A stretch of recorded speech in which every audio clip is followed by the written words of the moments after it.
Along a quiet rural highway in Texas, a passing driver spotted something unusual. Two bobcat kittens on the roadside. One lay motionless, injured. But the other refuses to leave, standing guard and resting its head protectively across its sibling's body. Wildlife vet Dr. Emily Carter was called to the scene and arrived just in time. It was clear the healthy one was guarding its brother, almost pleading for help, she said. Dr. Carter gently scooped them up and rushed them to her clinic. This is the extraordinary true story of Guardian and Brave, two bobcat siblings whose bond would not only save their lives, but forever change how we understand love in the wild. Before we start, hit the like button and make sure to subscribe if you haven't, and hit that notification bell so that you won't miss any new stories. The morning sun cast long shadows across Highway 287, about 30 miles outside of Amarillo, Texas. Margaret Whitfield, a retired school teacher in her 70s, was driving her old Ford pickup toward town for her weekly grocery run when something caught her eye. At first, she thought it was just roadkill, an unfortunately common sight on these rural Texas highways. But as she drew closer, she noticed movement. Margaret slowed her truck and pulled onto the shoulder, her heart already beginning to race. Through her dusty windshield, she could see two small forms on the gravel beside the asphalt. One was lying still, but the other was very much alive, its tawny fur catching the early light as it moved in small, desperate circles around its companion. "Oh, Lord," Margaret whispered, putting the truck in park and reaching for her cell phone with trembling hands. She'd lived in rural Texas all her life and knew better than to approach wild animals, especially predators like bobcats. But she couldn't just drive away. The healthy kitten, for that's what they were, she realized, just babies, was doing something that made her eyes well with tears. It was lying down beside its sibling, draping its small body protectively over the injured one, occasionally nudging it with its nose as if trying to wake it up. When a passing 18-wheeler rumbled by, the healthy kitten pressed itself lower, shielding its sibling from the wind and debris. Margaret dialed information and asked for the nearest wildlife rehabilitation center. After 2 transfers, she finally reached Dr. Emily Carter's wildlife clinic in Canyon, about 45 minutes away. "There are 2 bobcat kittens on Highway 287, Margaret explained, her voice shaking. "One's hurt bad, maybe hit by a car. The other one won't leave it. I've never seen anything like it, doctor. That little one is trying to protect its sibling." Dr. Emily Carter had been a wildlife veterinarian for 15 years, but the urgency in the elderly woman's voice made her grab her emergency kit without hesitation. "Can you stay there and make sure no one disturbs them? I'm leaving right now." "I'm not going anywhere," Margaret said firmly. "These babies need help." For the next 40 minutes, Margaret sat in her truck, hazard lights blinking, watching over the 2 small forms. Several cars slowed to look, and she waved them on. A state trooper stopped to check on her, and she explained the situation. He nodded, understanding, and said he'd wait with her until the vet arrived.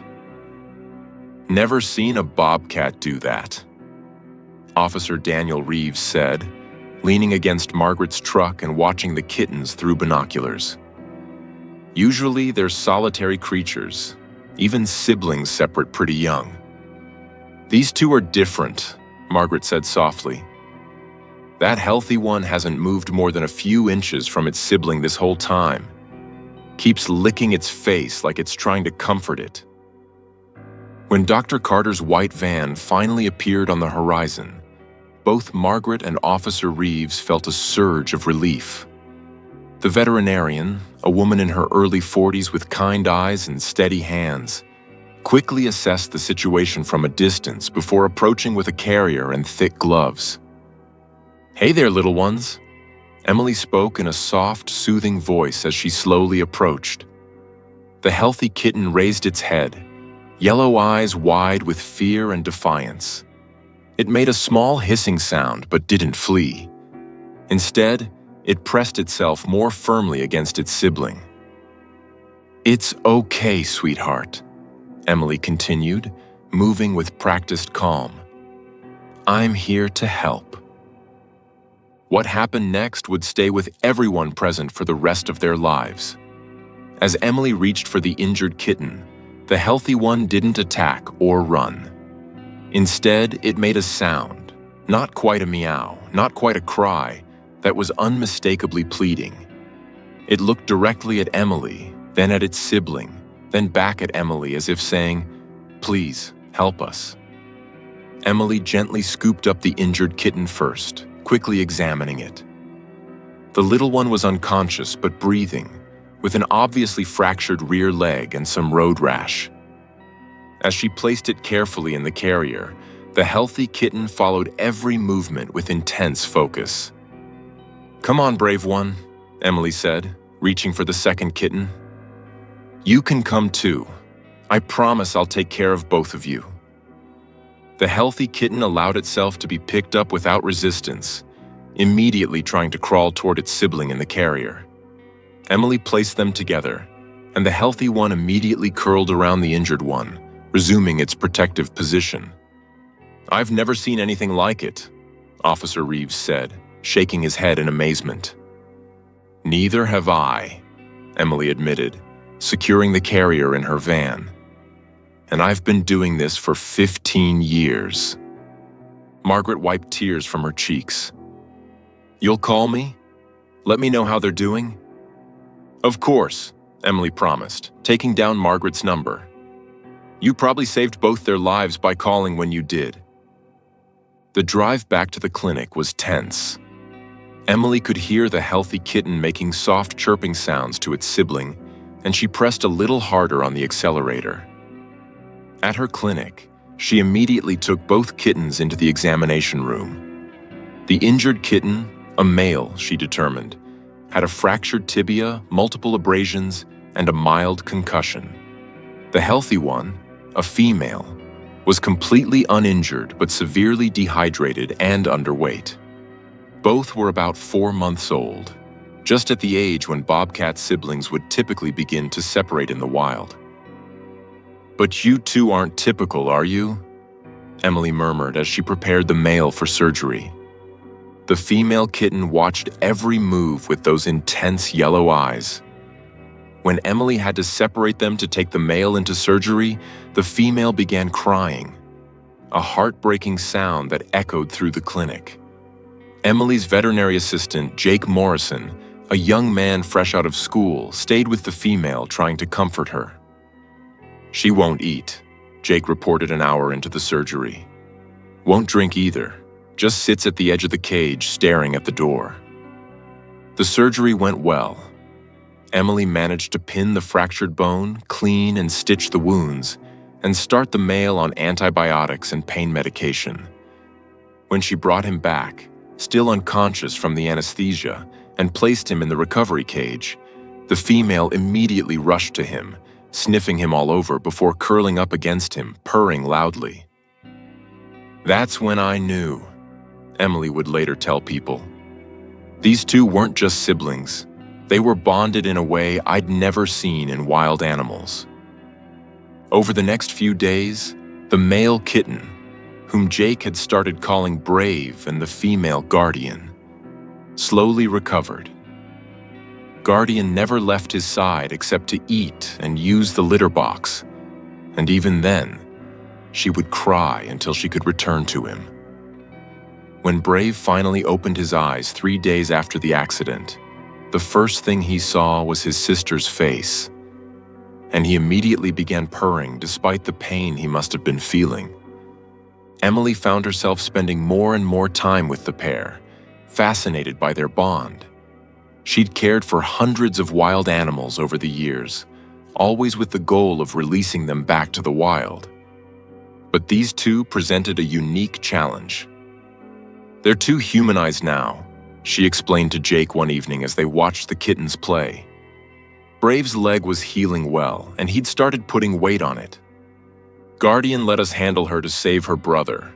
That's not normal Bobcat behavior. And Brave is too comfortable with us now, too. So what do we do? Jake asked. Emily had been wrestling with that question for days. Releasing them seemed cruel. They'd lost their natural fear of humans, which could be dangerous for them. Sending them to a zoo or sanctuary would mean cages for the rest of their lives. And then there was their bond to consider. I've been thinking, Emily said slowly. I have those 10 acres behind my house, all fenced. It's where I've rehabbed other animals before releasing them. What if I kept them? Not as pets exactly, but as, I don't know, wild residents? They could have freedom to roam, but with the safety of the fence and regular food. Jake's face lit up. That's perfect. They'd have each other and space to be wild, but also be safe. The decision made, Emily began preparing her property. She reinforced the fencing, built several shelters throughout the acreage, and installed cameras so she could monitor the kittens as they grew. Margaret Whitfield, who had called weekly to check on the kittens, donated money for their care, as did Officer Reeves and several other people who had heard the story. The day Emily brought Brave and Guardian to their new home was both exciting and nerve-wracking. She opened the carrier at the edge of her back porch, then stepped back to give them space. Guardian emerged first, cautiously, her eyes scanning the new environment. Then she turned back and made that same chirping sound she'd used on the highway. Brave limped out. His leg was healed but would always have a slight limp, and pressed against his sister. For several minutes, they simply sat there, taking it all in. Then Guardian took a few steps forward, looked back at Brave, and waited. He followed, and together they began to explore their new territory. They'll probably avoid the house, Emily told Jake, who had come to help with the transition. Give them a few weeks, and they'll be completely wild again, just safe. But the Bobcats had other plans. That first night, Emily was awakened by a sound on her back porch. She looked out to see both kittens curled up on the old porch swing, Guardian grooming Brave's ears. Every evening after that, as the sun set, they would return to the porch as if checking in. Months passed, and the kittens grew into magnificent young adults. Their coats thickened, their muscles developed, and they became skilled hunters. Emily often found evidence of their catches throughout the property. But they never lost their bond with each other or their strange trust in Emily. They're wild, Emily would explain to visitors who were amazed to see two bobcats lounging on her porch. They hunt, they roam, they do everything wild bobcats do. They just choose to do it here. And they choose to include me in their territory. The most remarkable moment came on a cold December morning, almost a year after the accident. Emily was having her coffee on the porch when she heard a commotion near the back fence. Through her binoculars, she saw Guardian facing off against a coyote that had somehow gotten through the fence. Brave was behind her, his bad leg making him slower, more vulnerable. Without thinking, Emily grabbed her rifle and headed toward them. But before she could get halfway there, she witnessed something incredible. Guardian, barely 2/3 the size of the coyote, stood her ground, every hair on end, making herself look as large as possible. She screamed, a bone-chilling sound Emily had never heard from her before. When the coyote took a step forward, Guardian launched herself at it with such ferocity that the larger predator turned and fled, scrambling back through the hole it had made in the fence. Guardian chased it to the fence line, then returned to Brave, checking him over just as she had that day on the highway. When Emily reached them, both bobcats looked at her with what she could only describe as trust. They allowed her to check them for injuries. There were none, and followed her back to the house while she called someone to repair the fence. She protected him, Emily told Margaret over the phone that night. Just like she did on the highway. She'd die for him, I think. And he'd do the same for her, Margaret said. You saved something special, Doctor. Carter. Not just 2 lives, but a bond that most folks would say doesn't exist in wild animals. As the years passed, Brave and Guardian became local celebrities of sorts. Wildlife photographers came to document them, researchers studied their unique bond, and local schools brought children to learn about wildlife conservation. The bobcats tolerated the attention with surprising grace, though they would disappear into the property's wild areas when they'd had enough. Emily never tried to tame them further, respecting their wildness while providing them safety. They never became pets, but they became something else. Companions, perhaps. Wild souls who chose to share their lives with the human who had saved them. On quiet evenings, Emily would sit on her porch, watching the 2 bobcats play or groom each other or simply lie together, watching the sunset. Guardian's head often rested protectively across Brave's back, just as it had that day on the highway. And sometimes, when the light was just right and the world was still, Emily could swear she saw them looking at her with something like gratitude in their wild yellow eyes. You saved each other, she would whisper to them. I just gave you the chance. The story of the bobcat sibling spread far beyond Texas, touching hearts around the world. It challenged what people thought they knew about wild animals and their capacity for love and loyalty. Scientists debated whether it was instinct or something more that drove Guardian to protect her injured brother. But for those who had witnessed it, Margaret, Officer Reeves, Jake, and especially Emily, there was no question. Love exists in the wild. It may look different from human love, but it's no less real, no less powerful. And sometimes, if we're very lucky, we get to witness it and play a small part in preserving it. Years later, when Emily was asked to speak at veterinary conferences about wildlife rehabilitation, she would always end with the same words. We think we're saving them, but sometimes they save us too. Brave and Guardian taught me that the bonds between animals can be just as strong as any human relationship. They showed me that courage comes in many forms. Sometimes it's a tiny bobcat standing guard over her injured brother on a dangerous highway. And sometimes it's having the wisdom to recognize something precious and doing everything in your power to protect it. The 2 bobcats lived out their lives on Emily's property, never separated, always together. Guardian never stopped watching over Brave, and Brave never stopped following his sister with complete trust. They remained wild, but they also remained connected to the humans who had recognized their bond and honored it. When Margaret Whitfield passed away at the age of 82, her obituary mentioned many things. Her 40 years of teaching, her 3 children, her 7 grandchildren, her volunteer work at the local library. But it also mentioned the day she stopped on Highway 287 and refused to leave 2 injured bobcat kittens, an act of compassion that led to a story that touched thousands of lives.